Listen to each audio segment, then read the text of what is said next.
अमेरिकी space agency NASA इंसानों को मंगल ग्रह पर भेजने की योजना पर काम कर रही है। अगर सब कुछ ठीक रहा तो 2030 तक पहला इंसान लाल ग्रह पर कदम रख सकता है। लेकिन मंगल ग्रह को कॉलोनाइज करने का सबसे महत्वाकांक्षी प्लान इलोन मस्क के स्पेसएक्स कंपनी का है, जो कि 2050 से हर 26 महीनों के दौरान करीब 1 लाख कॉलोनिस्ट्स को मंगल ग्रह पर भेजने की योजना पर काम कर रहे हैं। पर यहाँ पर सवाल ये आता है कि सपने देखना तो ठीक है, लेकिन क्या ये सपना कभी पूरा हो भी सकता है? क्या हम मंगल ग्रह पर पेड़ उगा सकते हैं? इलोन मस्क का प्लान मंगल ग्रह पर एक ऐसे सेल्फ सस्टेनेबल कॉलोनी का निर्माण करना है जहां करीब 10 लाख लोग बिना पृथ्वी की सहायता के वहां रह सकेंगे। ऐसे में अगर हमें इस भारी आबादी को मंगल ग्रह पर बसाना है तो हमें इनके लिए जरूरी फूड का उत्पादन मंगल ग्रह पर ही एग्रीकल्चर के जरिए करना होगा। पर यहाँ एक सवाल ये है कि क्या हम मंगल ग्रह की मिट्टी पर खेती करके वहाँ फसल और दूसरे पेड़ पौधे उगा सकते हैं या नहीं? मंगल ग्रह को इंसानों के अगले घर के तौर पर देखा जाता है। दुनिया भर की स्पेस एजेंसीज मंगल ग्रह तक पहुंचने की इच्छा जाहिर कर चुके हैं। वो सालों से मेहनत कर रहे हैं ताकि मंगल ग्रह पर पहुंचना आसान हो सके, इंसान मंगल ग्रह पर जाकर रह सके। और इन सब में इलोन मस्क की स्पेसएक्स कंपनी सबसे आगे है, जो कि 2030 तक इंसानों को मंगल ग्रह तक पहुंचाने के अपने मिशन पर काम कर रहे हैं। इंसानों की योजना सबसे पहले मंगल ग्रह तक पहुंचने और फिर वहां एक सेल्फ सस्टेनेबल मैरिटियन बेस बनाने की है। लेकिन अगर इंसान सक्सेसफुली मंगल ग्रह पर पहुंच भी जाता है तो वहां एक सेल्फ सस्टेनेबल कॉलोनी बनाने में सबसे बड़ी समस्या वहां एक स्टेबल फूड सप्लाई बनाने की होगी, क्योंकि धरती से मंगल ग्रह पर किसी भी रीसप्लाई मिशन को अंजाम देने में बेहद ही ज्यादा खर्च और कम से कम 7 महीनों का तो समय लगेगा ही। ऐसे में वहां रहने वाले एस्ट्रोनॉट्स के लिए बार बार फूड्स और दूसरे रिसोर्सेज के लिए रीसप्लाई मिशनों को अंजाम देना बेहद ही ज्यादा खर्चीला होगा, जो कि संभव ही नहीं है। ऐसे में अगर हमें मंगल ग्रह पर लंबे समय तक रहना है और वहां एक सेल्फ सस्टेनेबल और सफिशिएंट मार्स कॉलोनी बसानी है तो हमें अपने लिए जरूरी फूड खेती के जरिए मंगल ग्रह पर ही पैदा करना होगा। मंगल ग्रह पर बेस्ड बनी एक मूवी मार्टियन फिल्म में दिखाया जाता है कि एक मिशन के दौरान एस्ट्रोनॉट मार्क वॉट ने मंगल ग्रह पर उस समय फंस जाते हैं जब उनके दूसरे साथी एस्ट्रोनॉट्स उन्हें मरा हुआ मानकर वापस स्पेस स्टेशन पर चले जाते हैं। ऐसे में वॉट ने मंगल ग्रह पर अकेले रह जाते हैं, जहां उनके पास केवल उनका स्पेस सूट, उनका लैब और केवल कुछ दिनों का फूड और वाटर ही मौजूद होता है। पर यह इतना काफी नहीं होता है कि वो नासा द्वारा कई महीनों बाद भेजे जाने वाले रेस्क्यू मिशन तक उनको जीवित रख पाए। ऐसे में वॉट ने अपने बेस में मौजूद टेक्नोलॉजी और पोटैटो का उपयोग करके खुद ही अपने लिए फूड और वाटर को प्रोड्यूस करने की योजना पर काम करते हैं। वो अपने लैब के अंदर एक छोटा आर्टिफिशियल फार्म बनाते हैं जहां वो उनके क्रूमेट्स के ह्यूमन वेस्ट को न्यूट्रिएंट की तरह उपयोग करते हैं, आलू उगाते हैं और साथ ही अपने लिए पानी की व्यवस्था भी करते हैं। अब यहाँ पर सबसे बड़ा सवाल यह आता है कि क्या मंगल ग्रह पर आलू उगाया जा सकता है? अब जितनी भी तरह की न्यूज और फलाना ढिमकाना और जितनी भी मूवीज में आपने देखा है कि मंगल ग्रह पर तो पानी मिल गया, वहां आलू उगाया जा चुका है। ऐसे में यहाँ सबसे बड़ा सवाल ये है कि क्या हम मंगल ग्रह पर फसल उगाकर वहाँ खेती कर सकते हैं या नहीं? क्या मंगल ग्रह पर आलू उगाया जा सकता है? आपको ये जानकर हैरानी होगी कि मौजूदा टेक्नोलॉजी की मदद से मंगल ग्रह की मिट्टी पर पोटैटोज उगाना केवल एक साइंस फिक्शन ही है। हाल ही में किए गए रिसर्च से यह साफ हो गया कि मंगल ग्रह पर प्लांट्स को ग्रो करना वैज्ञानिकों की उम्मीद से कहीं ज्यादा कॉम्प्लिकेटेड है। ऐसे में यहाँ सबसे बड़ा सवाल ये है कि क्या हम मंगल ग्रह पर फसल उगाकर वहाँ खेती कर सकते हैं या नहीं? इस सवाल का जवाब जानने के लिए हमें सबसे पहले खेती के लिए जरूरी कंपोनेंट्स के बारे में जानना होगा। किसी भी ग्रह पर प्लांट्स को ग्रो करने के लिए 3 महत्वपूर्ण चीजों की जरूरत होती है, जिसमें पहला न्यूट्रिएंट्स है भरपूर सॉइल यानी मिट्टी, पानी और एक फिजिबल इन्वायरमेंट। ऐसे में हम बारी बारी से ये जानने की कोशिश करेंगे कि क्या मंगल ग्रह पर प्लांट्स को ग्रो करने के लिए तीनों चीजें मौजूद है या नहीं। और आखिर में हम ये जानने की कोशिश करेंगे कि क्या मंगल ग्रह पर प्लांट्स को ग्रो करना और खेती करना संभव है या नहीं, कहीं महज ये एक कल्पना मात्र तो नहीं है। पहला, खेती करने के लिए मिट्टी।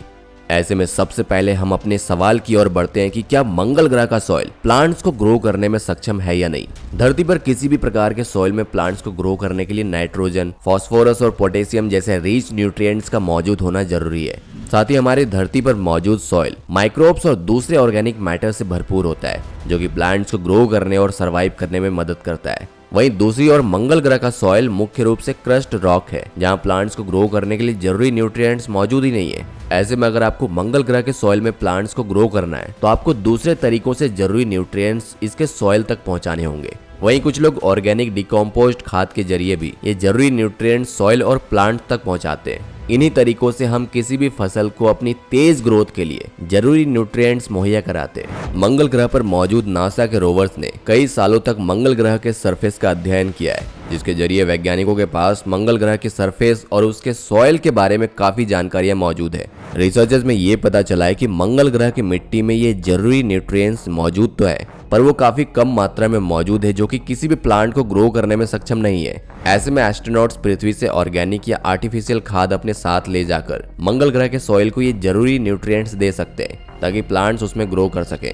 पर मंगल ग्रह के मिट्टी के साथ एक और बड़ी समस्या है इसका हाई पीएच लेवल, जो कि 9 से 10 के करीब होता है। एस्ट्रोनॉट्स को इसे 7 के करीब लाने के लिए भी उपाय करने होंगे, यानी कि मंगल ग्रह का सॉइल हमारी खेती के लिए ज्यादा बड़ी समस्या पैदा करता है। ऐसे में हम दूसरे सवाल की ओर बढ़ते हैं कि क्या मंगल ग्रह पर प्लांट्स को ग्रो करने के लिए जरूरी वाटर मौजूद है या नहीं, यानी मंगल ग्रह का सॉइल हमारी खेती के लिए ज्यादा बड़ी समस्या पैदा नहीं करता है।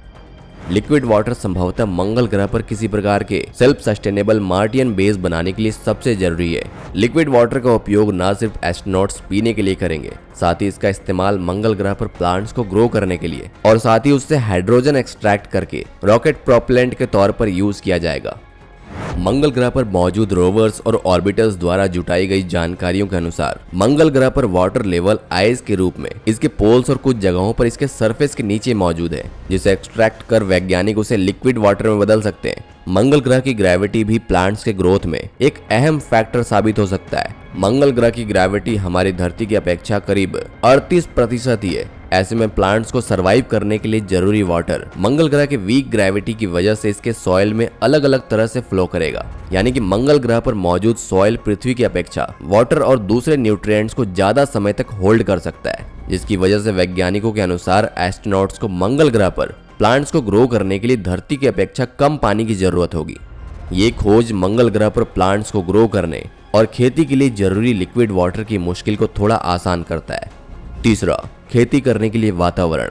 ऐसे में हम अपनी आखिरी सवाल की ओर बढ़ते हैं कि क्या मंगल ग्रह का एनवायरनमेंट प्लांट्स को ग्रो करने में सक्षम है या नहीं।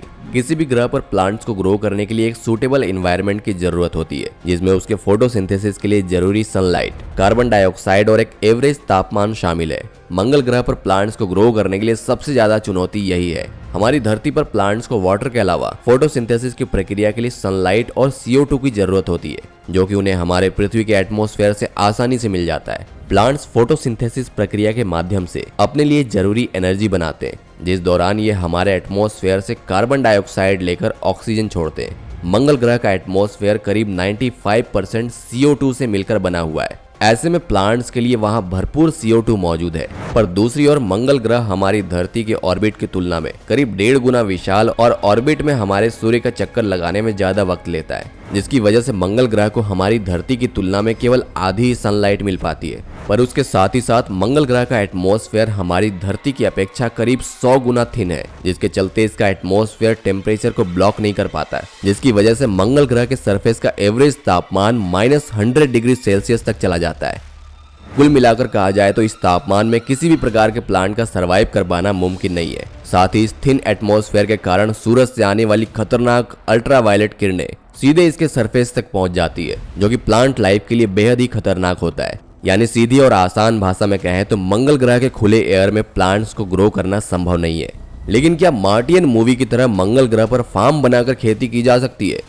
ऐसे में अगर हमें मंगल ग्रह पर खेती करनी है तो हमें मार्टियन मूवी में दिखाए जाने वाले वॉटनेस के लैब की तरह ही एक कंट्रोल्ड इन्वायरमेंट में ही प्लांट को ग्रो करना होगा, जहां आर्टिफिशियल लाइट के जरिए इन्हें एनर्जी दी जाएगी और साथ ही इसका 20 से 30 डिग्री का एवरेज तापमान प्लांट को ग्रो करने के लिए सूटेबल होगा। पर इन सब के बावजूद कई वैज्ञानिकों के अनुसार ये प्लांट हमारी धरती पर लाखों सालों के दौरान इवॉल्व हुए, जो कि हमारी धरती के एनवायरनमेंट और एटमॉस्फेयर के अंदर ढल चुके हैं। ऐसे में काफी संभावना है कि सभी तरह के रिच न्यूट्रिएंट्स और फेवरेबल एनवायरनमेंट के बावजूद मंगल ग्रह पर ये प्लांट्स ठीक तरीके से ग्रो ना करें। यानी मंगल ग्रह पर प्लांट्स या क्रॉप्स को ग्रो करना बेहद ही मुश्किल है, जिसके लिए बेहद ही ज्यादा रिसोर्सेज और टेक्नोलॉजी की जरूरत पड़ेगी। पर इसका एक अल्टरनेटिव सॉल्यूशन ये हो सकता है कि हम सिंथेटिक बायोलॉजी का उपयोग करके खास मंगल ग्रह के लिए ही प्लांट्स और क्रॉप्स को डेवलप करें। यह मार्स बेस्ड प्लांट हमारे डिस्कस किए गए सभी चैलेंजेस का एकमात्र सॉल्यूशन हो सकता है, जो कि सेल्फ सस्टेनेबल मार्टियन कॉलोनी के हमारे सपने को फास्ट फॉरवर्ड कर सकता है।